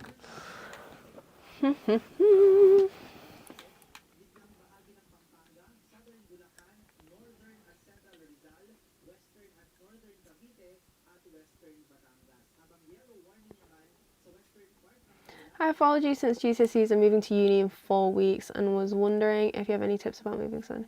Oh yeah, I think I already answered that. But just watch a bunch of videos. That's what I did. And then just like wrote down everything I thought I'd need.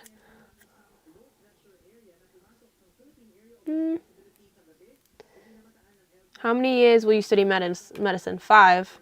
5 years for my degree, then foundation 1. Is it foundation 1, foundation 2, and then however many years it takes to specialize.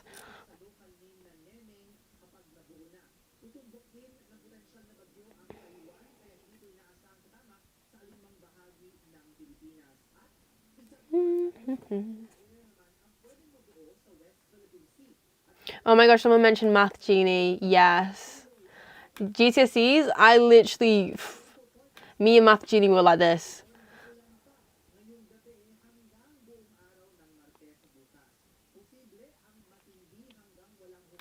You missed your medicine offer and you're saying any advice?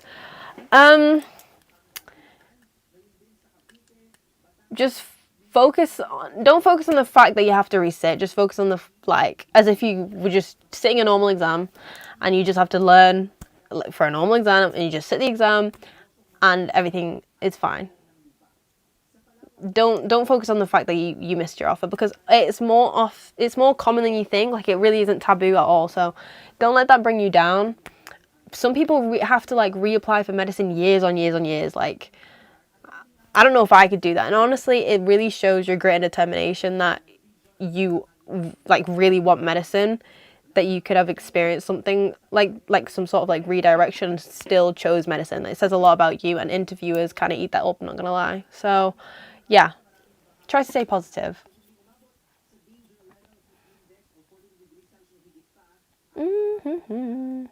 What is Sparks? I keep seeing that in the chat and I don't even know what that is.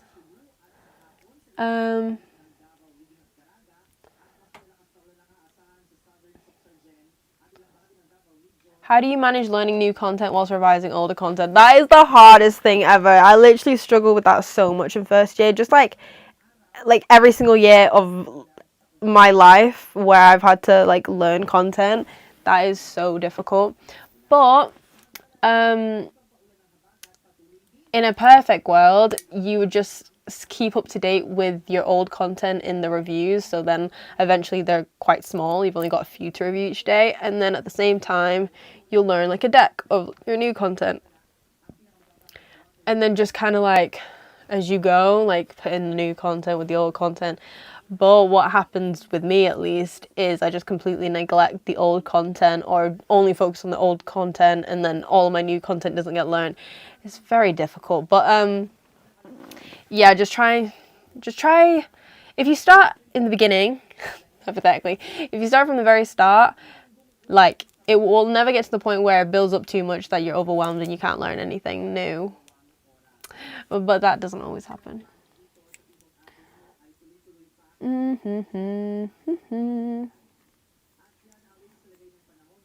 Whoa, like the chat just like refreshed and it's just like a bunch of like spam. Help, guys! I honestly didn't think there would be so many people talking to me right now. I actually don't even know how many people are in the chat. I don't know why it won't tell me. I want to know how many people are here. I was like 117. That's sweet. I'm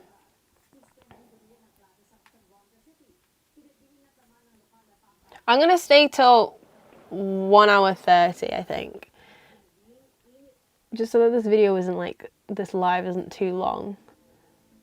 How's my UCAT experience? Awful. I literally cried the day before, cried when I got my results. I don't think I actually ever spoke about this. I cried my freaking eyes out. I went to the centre with my friend and we, I knew it was a bad idea to do it. We opened the results like this in front of each other and she got an amazing result, like absolutely insane. And then I got a result that was way lower than what I wanted. So when I saw it, I was just like, cry. Yeah. It's so bad. I literally, you couldn't pay me to do that UCAT again. You actually couldn't, because it was hell. It was hell in there. I was never good at it. It was so hard. And it just felt like a whole lot of stupid business. Like, and everything, it's not like you can learn content and then like regurgitate it in the exam. It's like different every single time. So it was just awful.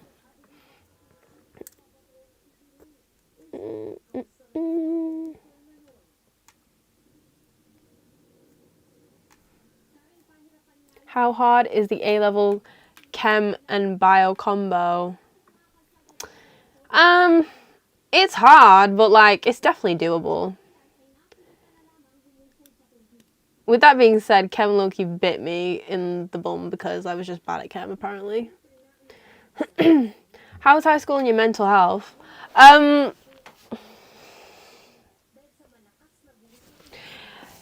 The work itself didn't necessarily affect my mental health at all. I honestly, the exam season was the best season of my whole high school experience, really. I had the best time because I was just so prepared. Like, I went into the exam knowing that I knew stuff. I did the exam and I was like, oh, I know that. I get out of the exam, I know I did well. Results day, I was just excited to see, like, if I got a 9 or if I got an 8. Like, it was just fun. Well, other than English, I thought I'd get like a 7 or a 6. However, high school, surprising, I don't know if people, like, would have expected this, but it was bad on my mental health because for a good chunk of high school I didn't have any friends. And yeah, there was a point, I think it was maybe year 10, I think, or year 9. I think year 10. I literally had no friends at all and it was so depressing and I was so sad and I didn't want to be at school anymore and I wanted to move schools and it was just so sad, so depressing. And yeah, but honestly in high school I struggled a lot with having friends. Yeah, I know it doesn't really look like that because of my videos it looks like I have a bunch of friends, but like I didn't. So, I mean, they were my friends in the videos, they were my friends, but they weren't always my friends. Do you know what I'm saying? And most of the times they were very like surface level acquaintance friends that would like smile and give me a hug versus like they're actually my friends and would spend time with me type friends. You know what I'm saying? But yeah, and also in that same breath, like this is why I think it's very important for people not to compare themselves to the version that other people present themselves as on the internet, because it's not always what is it's presented as. Like, I'm obviously not lying about the situation because if I filmed it, that's because it actually happened, but there's a lot that goes on in somebody's life that you might not see. So yeah, but in terms of the work, it was fine. I had an ensuite. I don't think I know anybody that had a shared bathroom. Really not a bit of me. That was honestly my only requirement when looking for an accommodation, is that it had an ensuite, but also a double bed. Because I have a double bed. But for the longest time I had a single bed and I don't want to go back to that lifestyle, to be honest. I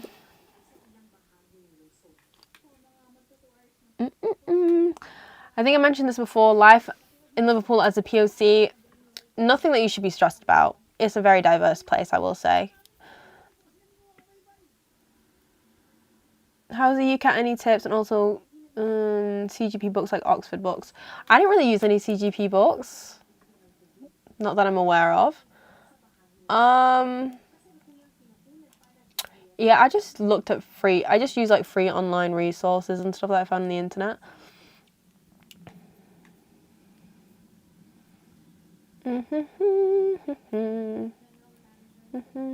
I think I mentioned this already, but in case people are wondering or I didn't see it, the description of this should have my social media links and also just like in any of my bios. Why did you not like Cardiff Uni? I didn't like, right, I'm going to extend the live a little bit more because I still have stuff to say. And I said I was going to end it in like 5 seconds. When I went there, I just didn't like the layout of anything. I didn't like what the econs looked like. I didn't like the uni. I didn't like the facilities in the uni. It just wasn't, I feel like when I go to open days, at least for Liverpool, very quickly I could get a grasp of if I could picture myself in this place and if I like the vibes of it, and I just wasn't getting that for Cardiff. Cardiff is like a place to visit for like shopping and stuff. That's another story. That was nice. There was nothing wrong with that. But the uni, like the layout, no. Personally, no. I'm 15, I have a job. Should I start saving now for uni if I want to study away from home? Wow, I think it's smart to start saving, generally speaking. If you're trying to say that in terms of because you need money to live away from home, me personally, if I'm being completely honest, I went to uni with like £300 in my bank account. So like, I don't know if you'd save that much, but that you also have to consider the fact that your household income and like how much money you're going to get from maintenance loan, because I got the maximum maintenance loan because my family aren't the richest. So if you're going to get really low maintenance loan, but also you're not going to get very much support from your parents, then yeah, try save as early as possible, I guess. How do you pronounce your user, by the way? Will you ever make a more memorable one? Oh, I'm getting dissed. I don't really know how to say it. It's not really something that you say. You just say, my name's Annie, right? But my user is like Sir Joyce. I kind of ignore like the I in there. It's just kind of there because of the vibe of the I. Sir Joyce is probably how I would say it. But I don't really go around saying my user. I say my name. With that being said, the reason the Joyce is there, the I is just for vibes. Joyce is my second first name. So, my name is Stephanie Joyce. So, yeah, that's why, that's there. What med uni are you? Liverpool, University of Liverpool.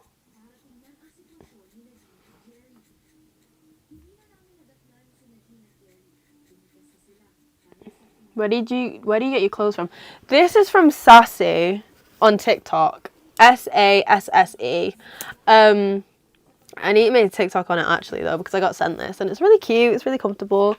But a lot of my clothes are actually probably from this place, Lewkin, Lewkin, which in my link tree, I think it's linked there. There's like a discount code and stuff like that you can use, which is my username with an X at the end.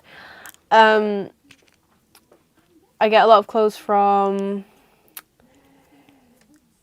Hollister, Stradivarius, Pull & Bear, H&M. Oh, that's my dog. Where else do I shop from? I have a few things from Pretty Little Thing before they did the rebrand.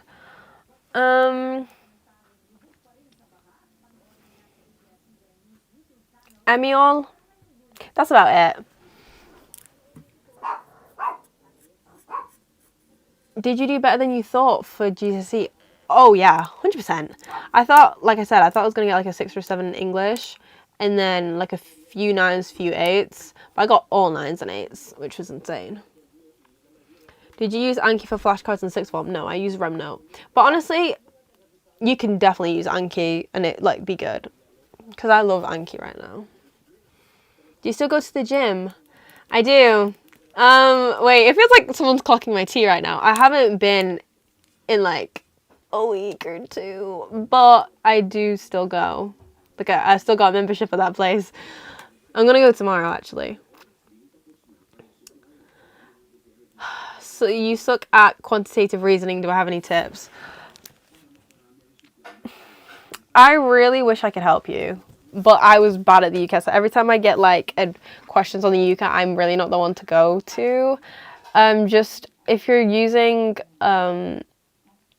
what is it, Medify, just do the questions. What keeps you academically disciplined? My goals, to be quite blunt with that. I just keep reminding myself why I'm doing it. And also because, I don't know why, I've always had the kind of mentality that like,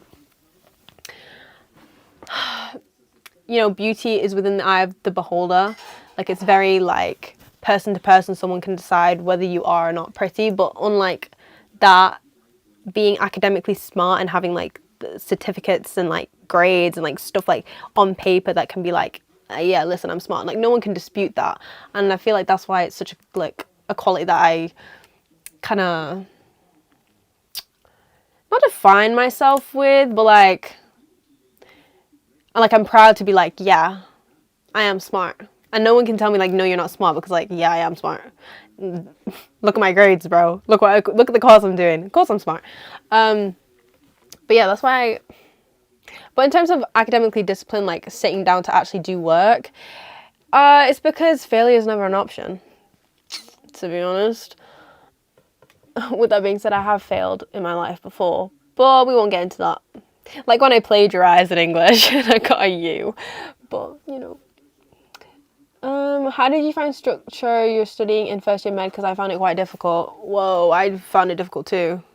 But in like the last vlog that I posted, you can see that I just kind of went every day to the library. Just kind of, I feel like if you force yourself, the hardest part is getting out of the door and getting yourself to the library. But once you're there, if you just sit down and do the work, it's like, I'm already here.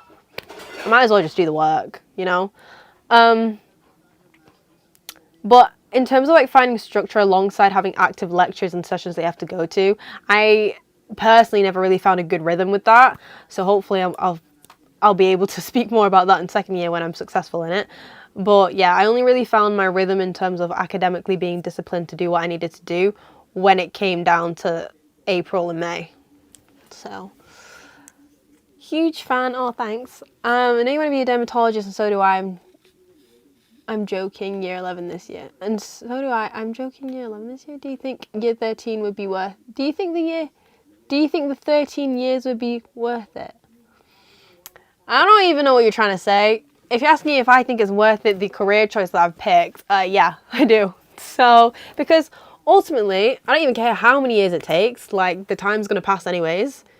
At least alongside the time, I'm also going to get a degree out of it and a job that I'm satisfied with and could picture myself doing. That pays good. It's going to take like 10 years, but in 10 years, I'll be a doctor with a high paying job. In 10 years, like, I don't know.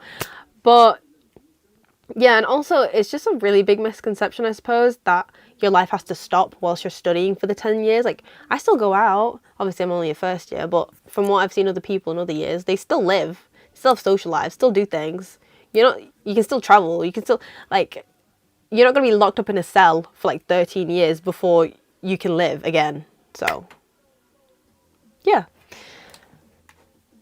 Would you have gone abroad if you didn't get in? Ooh, I actually kind of thought about that, I'm not going to lie. If I didn't get in anywhere, yeah. I either would have gone abroad. I would have seen how... I did have a little look and it kind of looked a little bit difficult. But I would have tried going abroad, or I would have done a gap and a retalk. Or done the re-interview process. Yeah. But I definitely, I remember saying that to my friend. I was like, if I don't get in, I'm literally going to go abroad. I don't know where, I'm going to go somewhere because someone has to take me. Yeah. Hi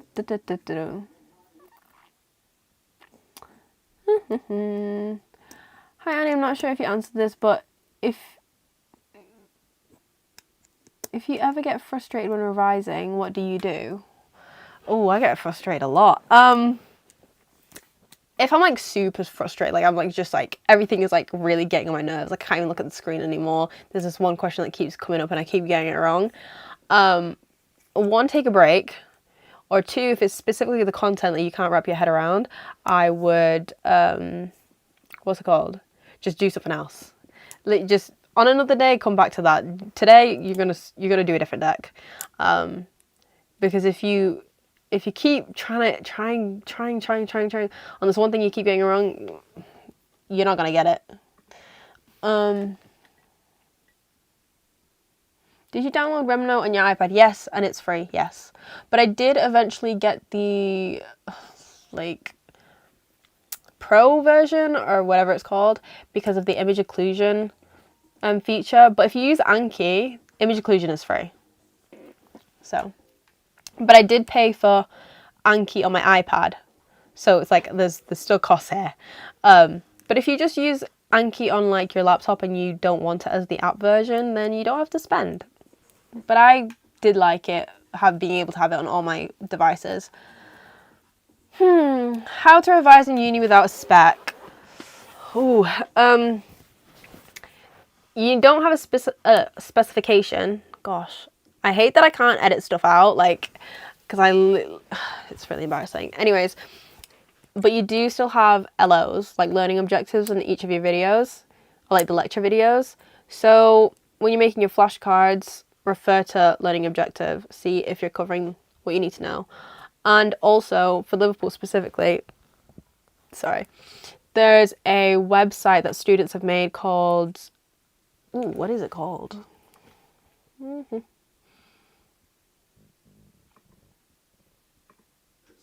actually don't know what it's called. Oh, MedWiz. Med, W-I-Z.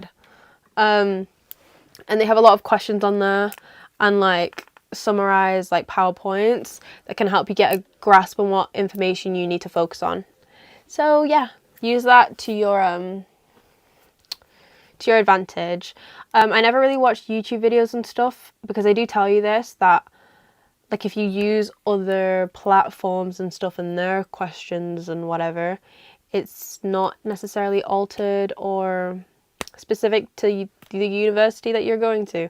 Like, their answers to the same question might be different to the answer that would be correct for your university, because the university makes the questions based on their lectures. So the information, like it won't necessarily, might not be the same, is what I'm saying. So, because there can be some kind of like discrepancies on certain things. So that's why it's safer to use the information given and the resources provided by the university, if that makes sense. Her and Amy Chia are my faves. Thank you. What type of doctor do you think you want to be? A dermatologist. You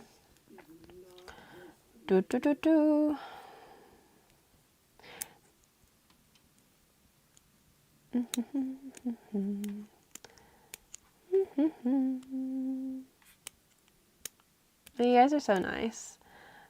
Annie, do you like watching football? Oh, I like watching football when there's big events like the World Cup and stuff like that. Otherwise, like just football for the vibes, no. I'm not gonna lie, I don't, sorry. But I did enjoy watching the World Cup.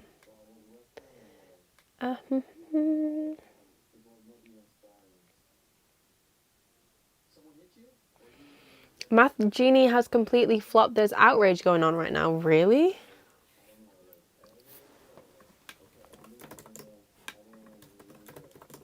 Let me just double check what Math Genie... Ooh. Why does it look like that? Whoa, this website looks different.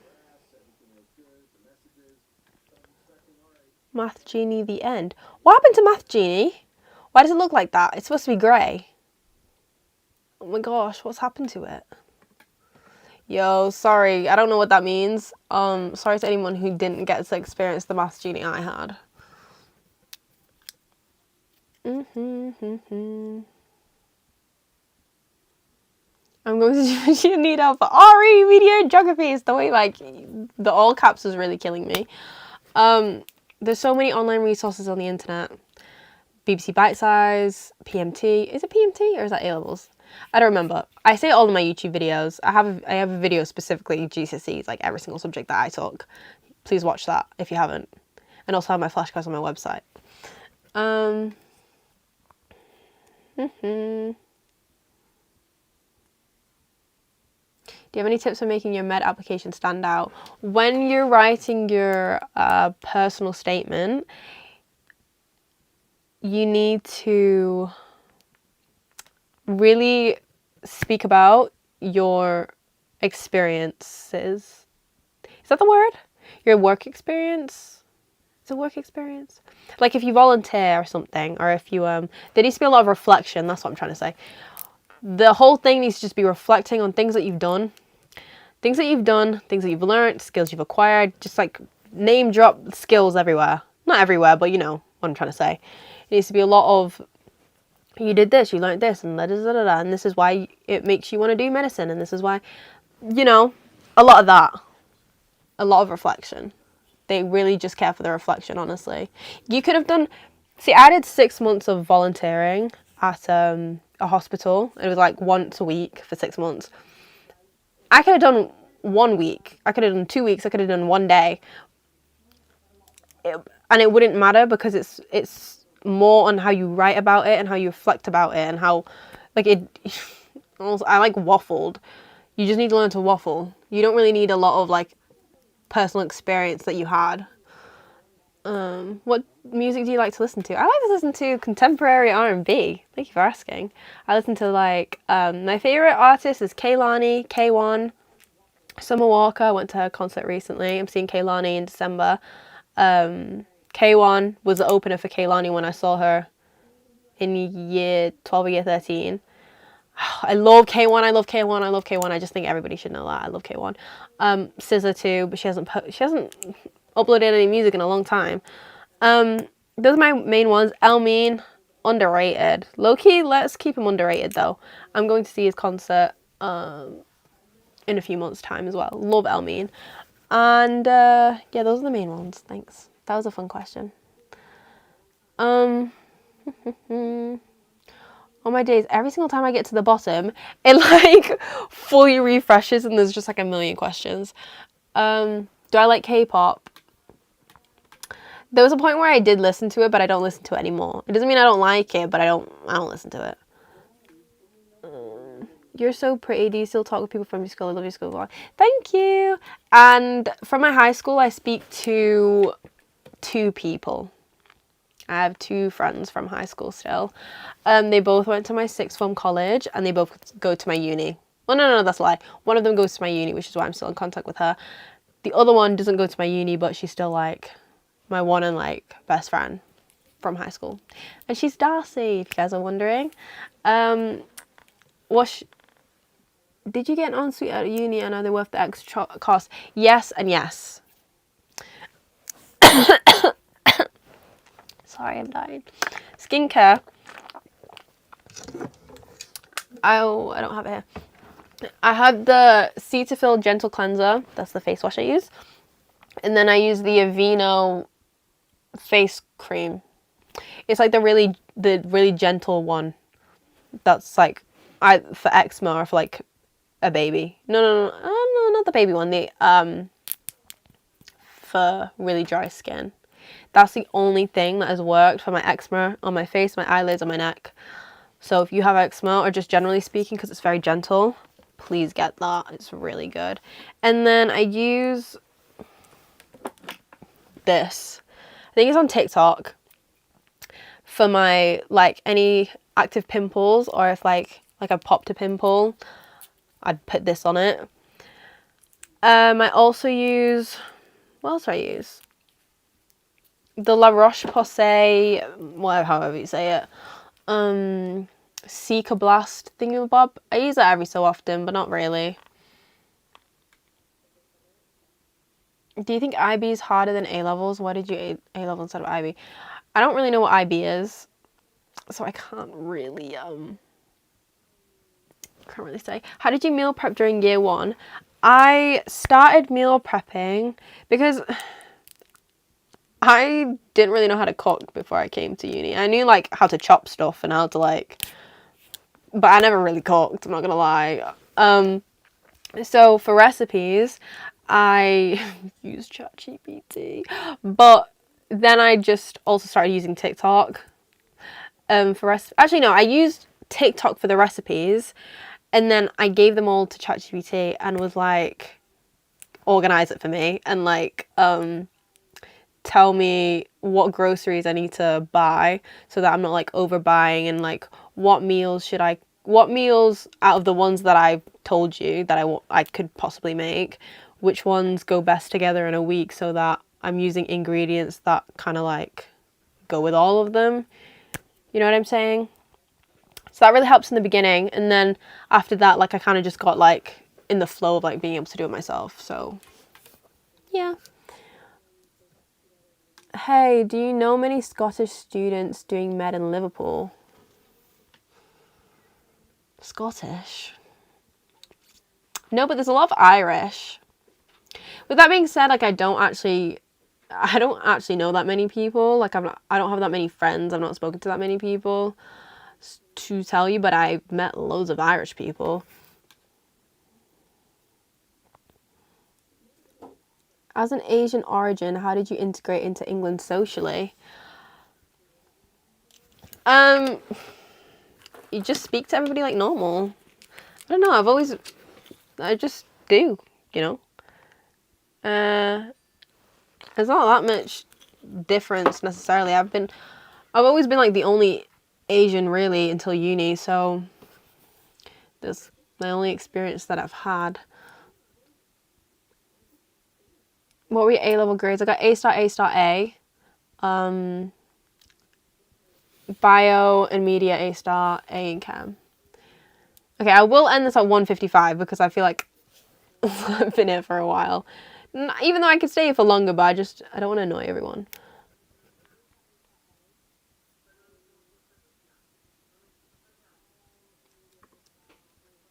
Can you make a video? Girl, I've been asking for like an hour, help me. I literally answered this already. I said yes, I will make a video on how I revise, sorry. Could use that time to study though. What? What are we talking about? What did you enjoy most about first year med, and any mistakes you regret making? Most enjoy? Meeting all my friends, probably. Just like the social aspect was the best part in terms of like actual like med stuff.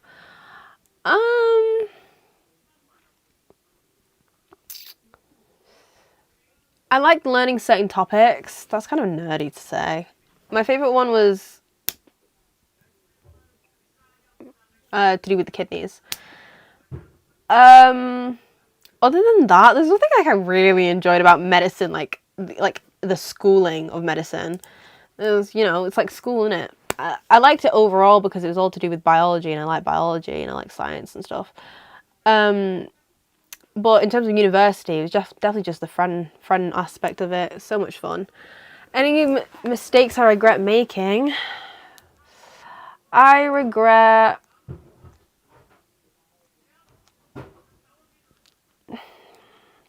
none that like point out to me as like, oh my gosh, that was such a bad idea. Like I need to go back in time to like change that, or like it really negatively impacted my life. I don't think I experienced any of that. Also because I don't really like to regret things, because everything happens for a reason, and like some experiences you just have to live. But the only one I can think of is like I wish I started revising from the start. It would have been easier on me mentally when I got to exams.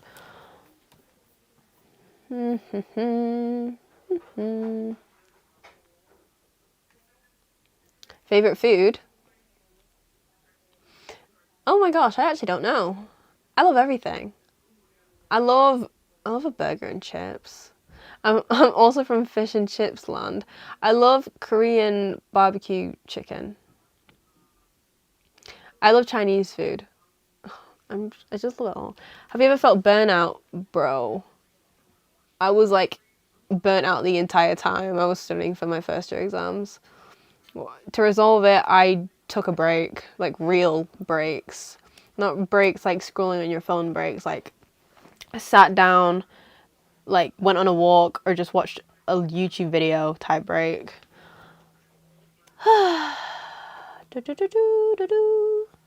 What did you get in your science GCSEs? I got 2 9s because I did combined. Got through uni of Liverpool for clearing. What do you expect from the school? expect to have the best time. Expect to have the absolute best time. Difficult finding work experience for medicine. Apply through the NHS like websites for hospitals near you, because they'll usually have like a little section that is for volunteering, because that's what I did. And then also just participate in any like small, if your school has like a med society, or just like a group for like med applicants, and they have like people who come in to do med talks, that's enough. Like, get in there and then just talk about it like crazy. Talk about it like a professor came and you attended like a talk, like a professional talk by thingy, versus, oh, just some guy came, you know. But like, just kind of fluff it up a little bit and make it seem professional. But you don't need to have that many experiences, honestly. It's kind of a misconception. You just need to talk about really well whatever you got. I only had like one proper work experience.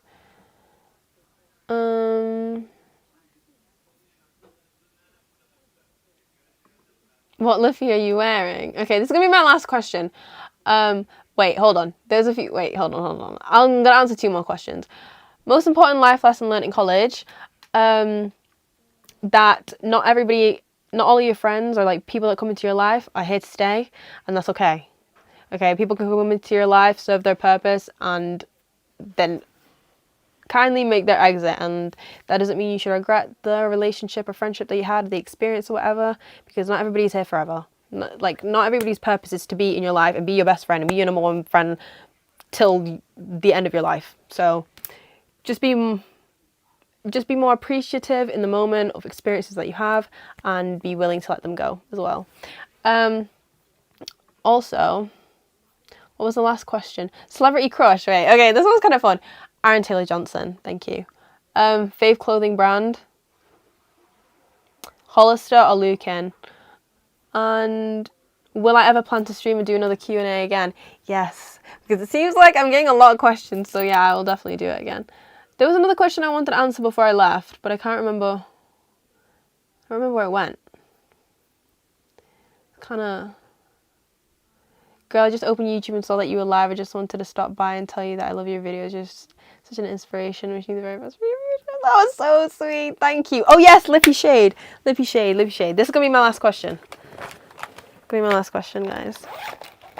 Let's open up the bag. Oh, by the way, this is my... Let's just show the cam, guys. Do you like my makeup bag? She's so cute. My mum made it. If you guys want one, let a girl know. Right, I have 2. I mixed them, okay?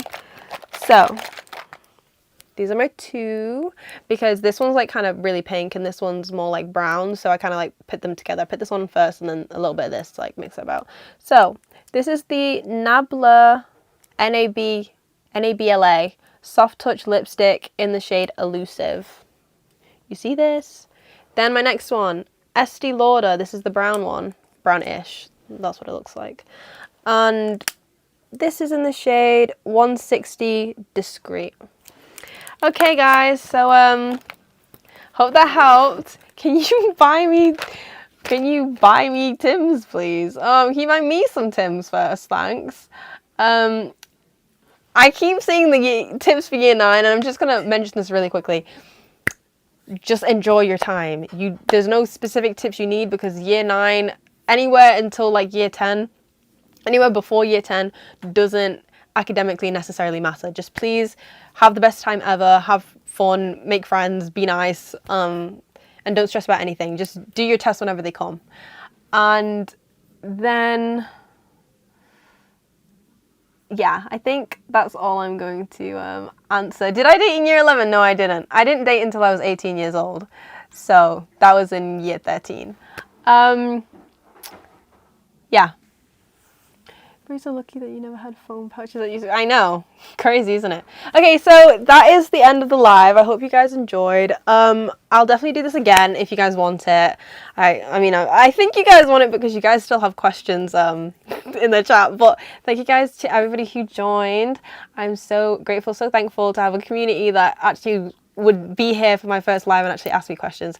I love you guys so much, and have the best rest of your summer. Good luck to everybody who has whatever coming up, whether that is like going to university for the first time, your GCSEs next year, all that jazz, A-levels. I wish you guys all the best of luck. Love you guys so much, and thank you. Bye bye.